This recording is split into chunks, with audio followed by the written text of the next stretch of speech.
Welcome to the Time for a Reset podcast, the podcast where I, Paul Frampton, interview senior marketers on the big issues of the day and the thing that they want to see reset with an ever-changing landscape. Good afternoon and welcome back to another episode of Time for a Reset. This afternoon, I'm delighted to be joined by Mark Evans, who's the Managing Director for Marketing and Digital at Direct Line Group. Welcome, Mark. Thanks, Paul. Great to be here. Mark has been at DLG for about 10 years and moved through the marketing department in commercial to end up running the whole of marketing and digital. Prior to that, he's run senior marketing departments at HSBC, 118, 118. You'll remember those ads, I'm sure. And he started his career at Mars, with an FMCG grounding. And Mark also plays a very kind of important role in our industry. Not only does he run Front Foot, which is part of the Advertising Association to focus on advertisers' responsibility and trust around advertising in society, but he's also a board member for Marketing Society, and he always gives generously to very many events and kind of marketing kind of initiatives that are across the world, across the UK. So we're very lucky to have Mark. Mark's got a very commercial view of marketing. So I'm really excited to chat to you, Mark. Yeah, pleasure. I said pleasure to be here. And there's always time, is what I say. There's always time for the important things. Good to hear, because there's a lot of people that say the complete opposite, busy, right? So I think it's good to have that absolutely kind of counterintuitive moniker. So Mark, we always start in the same place, which is by asking our guest if they had like a magic wand or a reset button sat in the middle of the desk, what you would reset in the marketing industry. So maybe we'll start there. Yeah, well, it's a big question, isn't it? And it's quite a burden thinking about what to say because you only get one magic wand and there's lots of things to fix in the world. If I took a very narrow marketing view, it might be, that the customer is at the center of every business or marketing is placed at the center of every business.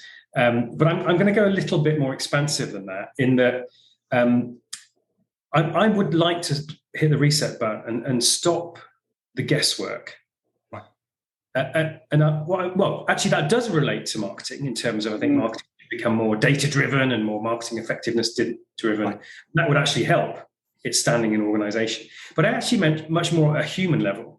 And it relates specifically to working in an Agile model for the last couple of years, where as a leader, it feels like there's a lot more guesswork in terms of where you should be, how you should be, what you should be doing. But more generally, I do a lot of coaching and mentoring stuff. And I do find that a lot of people are guessing about what good looks like. And I actually fluked upon this about 3 years ago in the very first one-to-one I had with a new CEO, Penny, and she asked, what would good look like in our relationship? And I hadn't pre-planned it, but I came out with, well, I guess if neither of us were guessing and you knew exactly what I was thinking and I knew exactly what you were thinking, and take all the sort of the ambiguity and uncertainty out of it. And I do see a lot of people guessing a lot of the time. Now, that's not to say that there's a role for instinct and judgment, but I'll perhaps come on to it. But there's a construct called radical candor, which I think allows you to break through that whole zone of uncertainty to be much, much clearer about what good looks like. No, I really like that. I think you're right. There is a lot of people, whether it's in just a day-to-day relationships or within business, that make assumptions. And there's that obvious quote around assumptions, which I guess is the kind of danger with guesswork, that you go, well, we didn't quite ask this question. For instance, if you're an agency or a consultancy, you start to interpret yourself what the answer was rather than actually just having the conversation. And maybe like Britishness, we have a habit of maybe not wanting to interfere or kind of interject too often. And maybe also, if you're at a mid-level or junior level, there's maybe a little anxiety about asking too many questions to senior people, and therefore they do tend to try and fill in the gaps themselves. So I can imagine this could be quite complex. Yeah, I mean, all of the above. I just think if anybody stopped and thought about what are the things that are causing my anxiety, in some cases it will be because of bad behavior from somebody else. But in the main, it's often, I'm just not sure which is the right way to go, or I'm not sure what somebody else thinks. And there's a strong ... into imposter syndrome here that I was told a few years back that apart from sociopaths and narcissists who are off the hook, everybody has imposter syndrome. And so if we're all walking around worrying about how we're coming across and what other people think of us and what people expect of us, then surely that's suboptimal in terms of every individual being able to be the best version of themselves. Right. Yeah, no, that makes a lot of sense. And you use that phrase, radical candor. Could you maybe just unpack that a little bit and like how you kind of define and perceive radical candor? Yeah, well, it is a point of origination. A while back, we did some work on radical candor within Direct Line. The point of origination is a lady called Kim Scott, who worked at Google. She did an amazing presentation to the board with Sheryl Sandberg as a sponsor. It went really well. She pitched the business. She got the deal.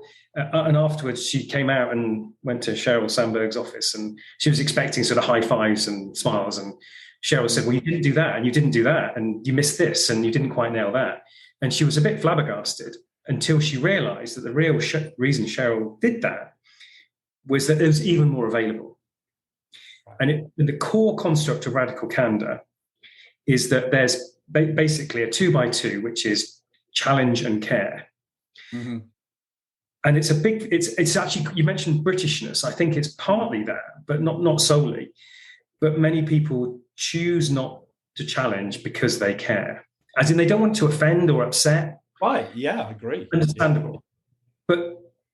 But the real magic happens when you challenge a lot, but because you care. Because you think there's extra things available to individuals, because there's more that can be done. And actually, high care, low challenge, in Kim Scott's language, is tagged as ruinous empathy. Right. So it may feel nice, but it doesn't get to the good stuff. And actually, even if challenge comes from a bad place, from a low care place, in some regards, that's even better, because there is a bit of challenge in it all. So I think that's the, and it's I talk it as relates to culture. There's a balance between edge and niceness. And getting that right balance allows people to talk freely and give feedback freely to the benefit of everybody that's involved. So it's a great book. I'd recommend it, or you can watch the TED Talk. But it's a flip on the downside of being too nice. Yeah. Funny, when you mentioned ruinous empathy, did you say no? What did you say? Ruinous empathy. Yeah, ruinous empathy. You reminded me. I used to have Maria Fay as a coach. And she taught me very early on tough empathy, which sounds like it possibly came from the same foundations of that book. And it stuck with me because I think you're right. I think when you're a manager growing and developing, or director, you think, okay, you're taught to make sure that you get kind of productivity out of employees and that you do it in an empathetic enough way. But rarely do people get the right balance between being tough and being empathetic. I mean, they can go, one can come before the other in different situations, and different muscles, in my view, you have to exercise in different ways depending on where someone's at. But you see a lot of people misuse either end of that, being far too tough because that they just aren't satisfied, and then their employees are left broken and feeling like they can't actually contribute, versus overly empathetic and never really delivering the hard feedback, and then putting someone in harm's way when they end up in a presentation in front of senior people. So the extremes aren't particularly healthy either. No, exactly. And I would say it's endemic to relationships within a company, but it also relates to the agency-client relationship. And so we've had a great relationship with Saatchi's for 8-9 years now. And they challenge us, but because they want a really great outcome. And actually, way back in the day, in one of our first chemistry sessions, my feeling is that it was all a bit too nice, and literally stopped the meeting and said that, we've had other chemistry meetings like this. Can you please tell us what you really think? And Richard Huntington let rip on what he thought insurance was all about, and it was the start of a great relationship. And equally, they asked some great questions. They asked a good question, like, what should this advertising? They said, what kind of advertising do you want? You don't get that question in the brief, because the brief will be, here's the creative insight, here's the target audience, and it led to a conversation on our side about, well, we really want it to be epic. We really want it to not feel like advertising. We want it to have reward. We want to kind of wry humor. All those things that are sort of actually quite hard to write down. And I think the strength of our relationship and all the awards and the business success has been as a result of trying to deliberately minimize the guesswork, right, and give full and frank feedback and take it in the spirit that it's intended, which is for the betterment of everybody. Yeah. No, that's a really, really nice story. And it strikes me that probably anyone that's ever worked in an agency is constantly told, we want you to challenge. But I think some people just, that they hear it, but they don't really hear it. And as a result, as you say, there's maybe a little bit too much obsequiousness and actually agreement, because people think it's a bit like selling. I think if you look at all the different types of sellers, like the relationship seller does okay, but nowhere near as well as the challenger seller, because people that can build relationships, it goes so far, but it doesn't actually teach or move the conversation forward. And the same is probably true of any kind of commercial supplier relationship. Yeah, that's it. And now the slightly tricky thing here, and back to the guesswork, is that many clients will write a brief which talks to being bold and brave and disruptive and revolutionary, and actually not really mean it, but it kind of, you don't want to sound limp as you write a creative brief. And ours back in 2014 very much did. As you went through various chemistry processes with different agencies, I think they didn't think that we really meant it. Right. And a good opening question would have been, this really talks to revolution. Are you really up for that? Not in a patronizing way. And kind of that's how we eat into that conversation with Saatchi's. It wasn't as direct as that. Yeah. And we definitely were, because when we said we're sat on a burning platform, we weren't fibbing. We were sat on a burning platform. Yeah. I think it's that's. So a lot of my family's Dutch, and we shouldn't stereotype here, but where you stand. There's a directness. You do, yeah, definitely. Which I think means you cut through and get to the good stuff quicker. Of course, done with authenticity and care. But yeah, the good stuff is, it's often competitive sport. It's tough, and feedback is genuinely craved by top performing athletes because it makes them better, even though it's probably really hard to hear. Yeah, no, absolutely. So how do you go about creating that environment with your team, like that radical candor, or maybe upwards and downwards? Because you obviously said that it came very originally from the CEO, and I guess you've taken that and gifted it down to your team as well. Yeah, well, I think there's a couple of things actually. So I mentioned Agile. In the early days of Agile, I honestly felt a little bit lost because I was always down that road of trying to be an empowering leader, but it's squared and cubed in an Agile context, in this notion of servant leadership where, you're an unblocker, and yes, sometimes you need to get in the way, but most of the times you just need to get out of the way. And that was quite disconcerting because I kept asking myself, am I leading enough? Am I empowering enough? Am I directing enough? Am I listening enough? Am I present enough, particularly in a virtual context? And I just sort of felt a bit like I'm a bit lost. And I did play this out, that I felt like I'm guessing all the time, remembering the CEO conversation. And so went on a bit of a feedback blitz, sort of kind of, what do you expect to be? Even down into a meeting or in a project or in a circumstance or an event or whatever it is, just to be a little bit clearer about what's expected. So I think that's one thing. Practicing what I preach a little bit, so I'm not guessing on what my value add is on behalf of others.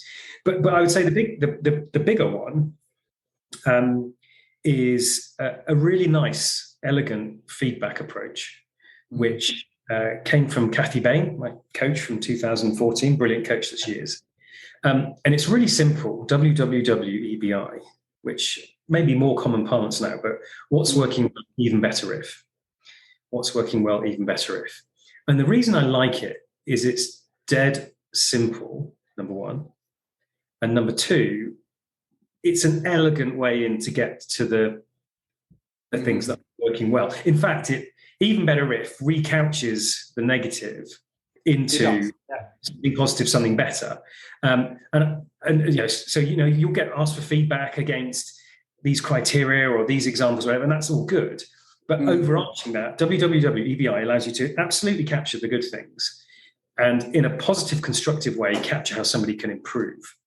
And I remember Karen Blackett, who was a top-level runner, talking about the thirst for feedback Well, most people don't have that thirst because they don't like the uncomfortableness. Yeah. But EBI, even better if, is a very natural, intuitive way to bank and capture improvement areas, but in a way which gives I think the terminology these days is an off-ramp, or, a way to do it. So we use EBI in agency feedback and internal feedback for performance reviews, for evaluating creative, sort of wherever possible. And I think that has permeated broader than the marketing community in Direct Line, because it's a really neat way of just getting to the good stuff without getting people to hear it in an open-minded way. Yeah, no. I think it's a great framework, and I'm sure there's a lot of people scribbling it down. As you were talking about feedback, I was thinking about, you talked about Sheryl Sandberg earlier. Since she's been at Facebook, I think she's instilled like an almost real-time feedback culture. And part of me, when I see that, because I know a bunch of people that worked at Facebook where everyone feeds back on everyone at the end of the meeting, I wonder if you can take it too far. Can you give too much feedback, or is that an impossibility? It's probably unlikely, because there's potentially an aversion. Although within Agile, I suppose it is built in a bit more. You're right. Structured feedback, isn't it? Yeah. The 2-week cycle process means that, if something's gone wrong, it's evident pretty soon. Right. So I don't know. I mean, I've never experienced. I suppose it's possible. You could, if you're doing it just for the sake of doing it. But I mean, I think we've probably got a fair bit of headroom more generally. Yeah, I don't think many organisations are quite like that. No. And it's interesting hearing you talk about Agile, and like your first kind of engagement was, okay, this is kind of a very different kind of approach. And I hear a lot of marketeers are starting to use the Agile approach. Have you, and I know I'm going slightly off piste here, but have you devised your own way of doing Agile within Direct Line, rather than it just be like there's a fixed way that it's done in the Agile manifesto? Have you developed a Direct Line way of doing it? Because it sounds like you've created new feedback loops within the business to fit alongside Agile potentially.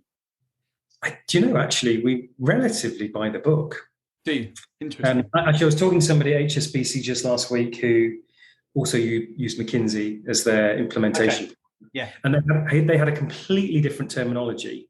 When you scratch under the surface, basically we were doing exactly the same things. So I think there is an orthodoxy or a core to it, or maybe variations around an orthodoxy that then get reapplied. Of course, there'll be specificities as relates to our culture and our market and so on.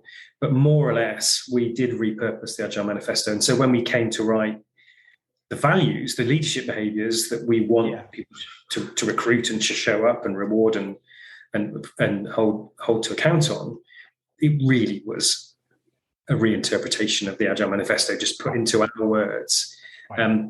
I mean, it's interesting because for all that we've achieved on Agile, it's allowed me to come to the belief that the methodology is secondary to the mindsets.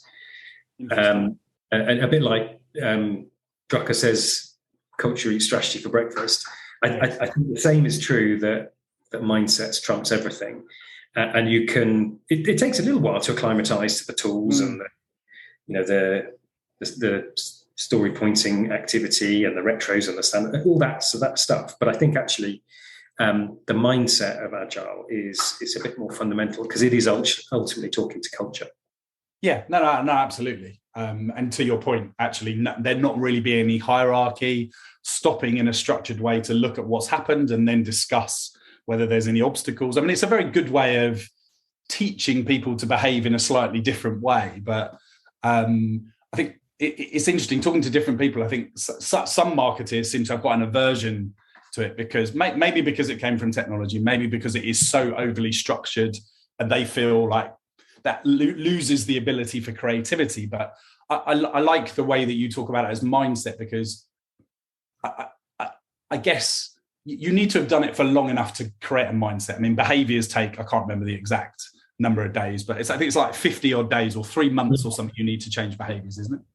Yeah, that's exactly right. I was fortunate that just before we made the flip, if you like, I did speak to Keith Moore, at Santander, now Camelot, and their Agile flavour of Agile was more in the marketing community, but they were a couple of years ahead, and Michelle Kent as well, having stood up Agile within marketing. And the thing that Keith said was that he, as he reflects on himself, he sees 3 chapters. The first chapter, pre-Agile, was, I've got 150 people in my team, and I've got a pretty good grip on what they're doing most times, and I'm quite empowering, but kind of know what everyone's doing.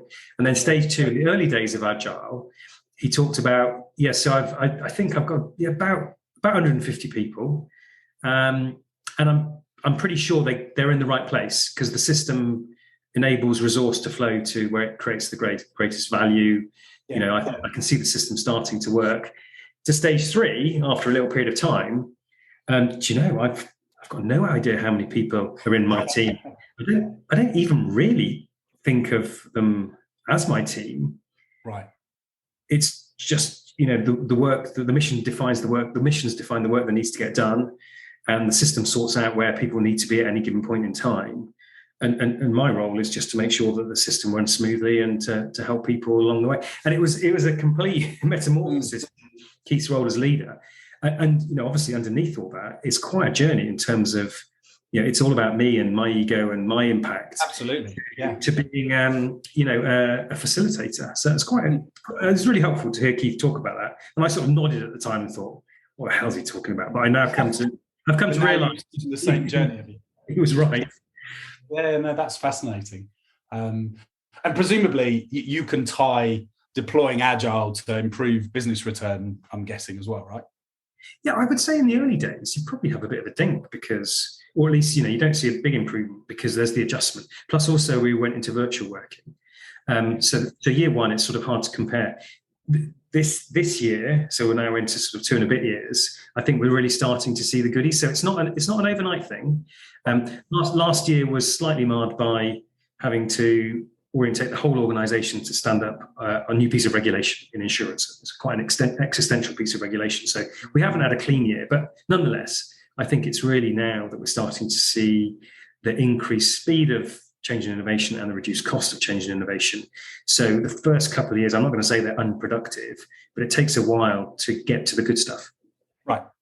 Oh, there's an analogy there with investing in marketing in order to build a brand as well, isn't there? Good things rarely come quickly, do they? That's it. Exactly. So maybe just change a little bit of tack now, Mark. You obviously sit at the top table in a large marketing business, a business that spends a lot on marketing, and sit around a lot of top tables with other marketeers. Do you believe that today in 2022, marketing is in the ascendancy?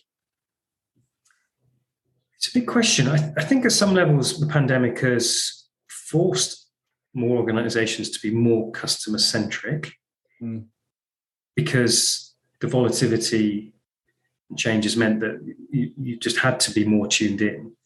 And the march of digitization also perhaps brings marketing to the fore. I think it varies enormously, in truth. So in many organizations, marketing doesn't have a seat at the exec. Just as a sort of funny side story, and I think we're pretty good, but just before the pandemic, actually, a graduate who was coming into the marketing function, I met with them and asked them how did they feel about moving into marketing. Yeah. And he said, well, actually, to be honest with you, when I first found out I was coming into marketing, I was a bit nervous because I was rubbish at drawing at school. And he quickly unwound his words and we had a chuckle. And he said, I've been surprised at how data and digitally oriented it is and all that, but he couldn't really take the words back. Right. But it reminded me that the job of convincing the rest of the organization that marketing is anything other than a coloring in function, that job is never done. The interesting, my observation is that in many parts of FMCG, it's inherent that marketing is a leadership function. It owns the P&Ls, brand-led businesses. But in a way, it's a little bit sausage factory in that you're very much working to retailer frameworks. There's a very standardized innovation process because it's heavily tied to expensive assets. Yeah. On the flip side, if you go into services, it's quite often the case that marketing doesn't own the P&L. And that's probably right. I mean, if marketing was responsible for pricing and insurance, that would be a bad thing. Right. Yeah. So you have to be a bit more liberated about the way you see the P's, and you maybe can't own all of them. You are involved in the organizational design, the culture, the values, the customer experience part of things. And it's a bit more complicated, but I actually don't think I could go back to FMCG, because amidst that messiness, as long as you're not hung up on owning the P&Ls in a very literal way, I think there's a broader overall business impact. So it's a bit horses for courses, but the job is never done. And there are many companies that don't have a marketing exec, and therefore you're always a little bit on the back foot. And so, which is why at the very beginning of this, I said I could have, in terms of what I would set the reset on, I could have chosen that wave a magic wand and every exec had a marketer. But it's work in progress there. Interesting. Well, thank you for your candor. As you were talking, I was thinking Rory, when I interviewed Rory recently, he said to ensure that marketing doesn't slip back to being the colouring department, because he was seeing some trends that suggested in certain parts of the community we were going backwards. And actually, Pete Markey said, kind of phrasing very similar to yours, that actually the job of marketing internally is just never done. There's a lot. I mean, marketing touches so many different parts, but yet everyone has an opinion about marketing, but people can quite quickly fall out of the habit of thinking like a marketeer if they're not reminded to. Yeah, that's right. And the context is in some very commercially literate, data literate organizations. There's quite a high bar of commercial legitimacy. So I always say that insurance, I always ask, if I'm doing an external presentation, start with a quiz. What do you think the biggest single car crash involving one car cost us? And people say 100,000. I say higher, million, higher, 19.4 million pounds. And that's because the driver was kind of okay, but his three best mates were in wheelchairs for the rest of their lives.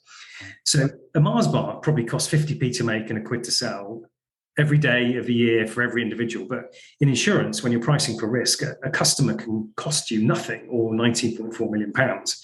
It just reads a data orientation and a risk aversion, which means that marketing has to talk the similar language. Otherwise, it will be seen as something a bit frivolous and as a cost rather than an investment. Yeah, that's a great point. You touched on, you've mentioned it a few times, like obviously the shift towards more data-driven. I know when we last talked, you were talking about kind of MarTech and personalization. How has that evolution in the last few years changed the way that a marketeer kind of needs to turn up with the skills of building brand and kind of the commercial skills, the influencing skills, but also now needing to understand data and technology and where it fits within the business? Yeah, I think it's been over-talked, data-driven marketing, CRM. So, I've worked at least at one organization which had all the kit but wasn't really used.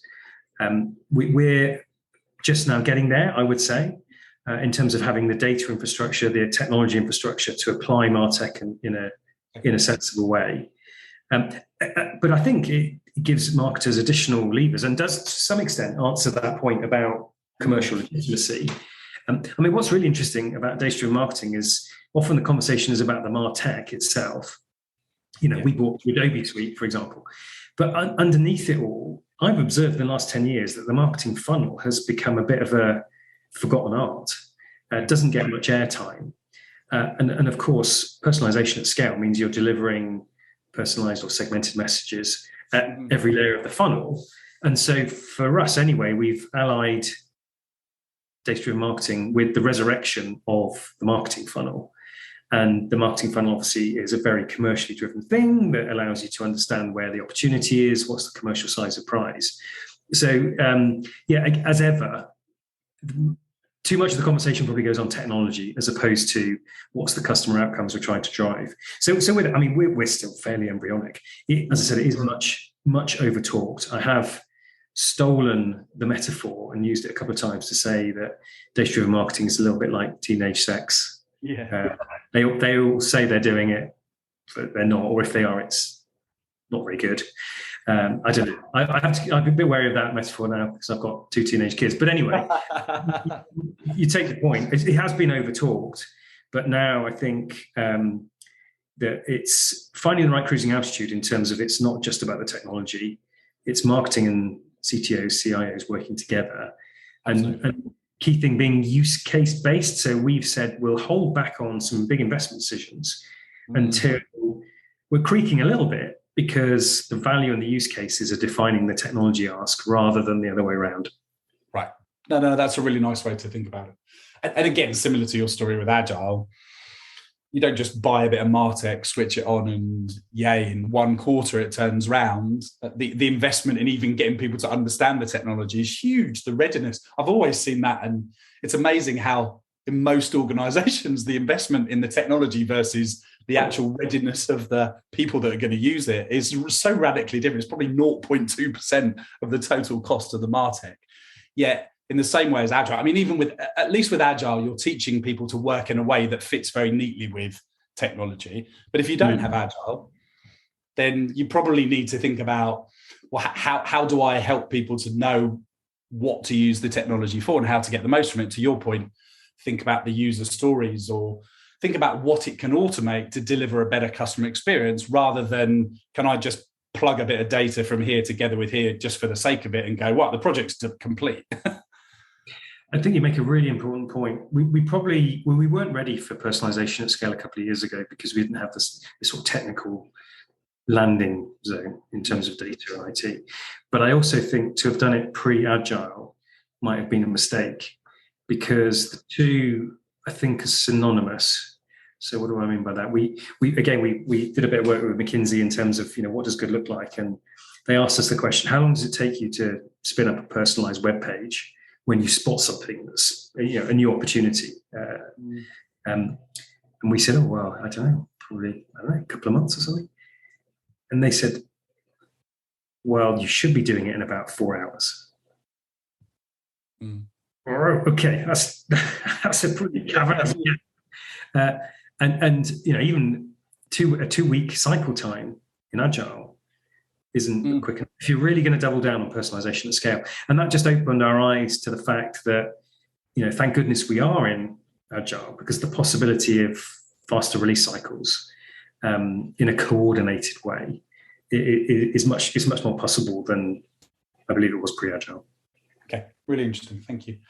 So we've gone from radical candor to the role of marketing at the board table, and then into technology. Now I'd love to know a bit more about you and your story, actually, Mark. I always like to know a little bit about whether there was a moment or something that kind of shifted the way that you thought about your role or what you do, or just life per se. So open that one up to you now. Yeah, well, I've been very fortunate in terms of I've had some great mentors and had some great experiences. 10 years at Mars was, I think, the perfect entry point to a marketing career.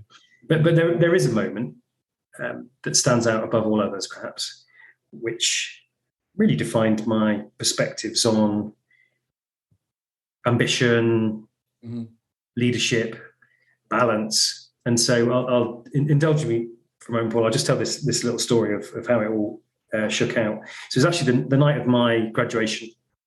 We were out for a celebratory meal. Pretty low rent curry house, Nottingham city centre. Wouldn't have gone, wouldn't have lodged firmly in the memory banks. But for one very specific reason, normally it would be the graduation ceremony, I suppose, that would be most memorable.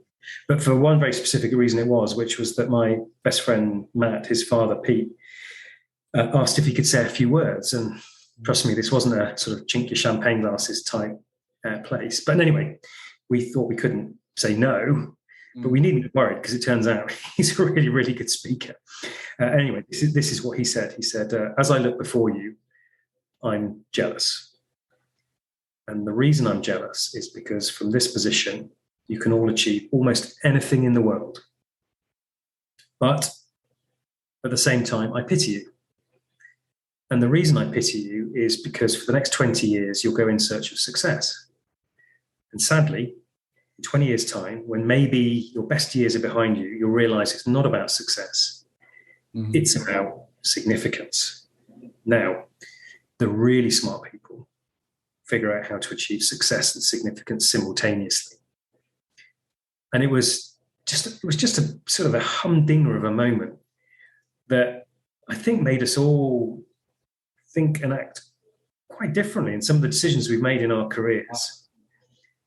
in pursuit of that and I relate the and to all sorts of things in life and work. So there's the and point, but around success and significance specifically, it's kind of it hit home and makes me think now that, again, as a leader, it's, how do you help people to be the best version of themselves, to succeed, but also in a fulfilled way. Usually it's seen as a trade-off. So I define my purpose as helping people to achieve increased performance and increased fulfillment by truly tuning into what they're good at. So anyway, it was just one of those moments when we get together, we recall it really well. I obviously remember every single word, and it was just one of those moments that then framed my perspective on life, I suppose. What a wonderful gift at that point, just before you went into the big wild commercial world. I mean, 10 years later, it's still been valuable, but it would have been another 10 years down the line. Yeah, no, that's absolutely right. And there's a sort of a poignant circularity to it all, in that, so what would have then been 16 years later, 17 years later, I founded this thing called the Sprintathon, which is a charity event, sprinting marathons as a collective to raise money for Stand Up to Cancer. And the very first one, 2016. So my goodness, actually, 21 years later, Matt's and his family are running a lap. Oh, really? And my wife, who was at that dinner, wanders over to Pete and says, you must be really proud. And he said, Lorna, I've got no idea what you're talking about. She said, well, all this. And I think he meant proud that his son was running a lab. And she said, don't you get it, Pete? This is Mark's success and significance. This is for those words. And, he was flawed in a way, because he just not realize the impact that he'd had in saying those words back then. Interesting. So, and I said, there was, I suppose, a bit of reward and recognition for him there, but just goes to show, the impact that you can have as a leader just by being in the right place at the right time, saying the right thing, that just fires somebody in a certain direction. So there's multiple sort of learning lessons around it. Yeah, no, that's wonderful. Thank you for sharing that. So it may have just come in what you said, but is there any last words of advice that you would leave either other senior marketers or budding marketers that are listening to this today about what's the one thing you would leave them with to take away from our chat? Well, it would be a simple piece of advice. It sounds a bit obvious, but I think it's overlooked, which is to enjoy it. And wrapped up in imposter syndrome, extremes of achievement orientation, the stress and strain of life, getting caught up in yourself, I think you need to remind yourself to actually enjoy it. And I was very fortunate. I met Johnny Wilkinson a few years back, a famous rugby player, won England the Rugby World Cup in 2003, achieved everybody who cares about rugby, their lifetime's ambition. And when I asked him, what was it like to win the Rugby World Cup?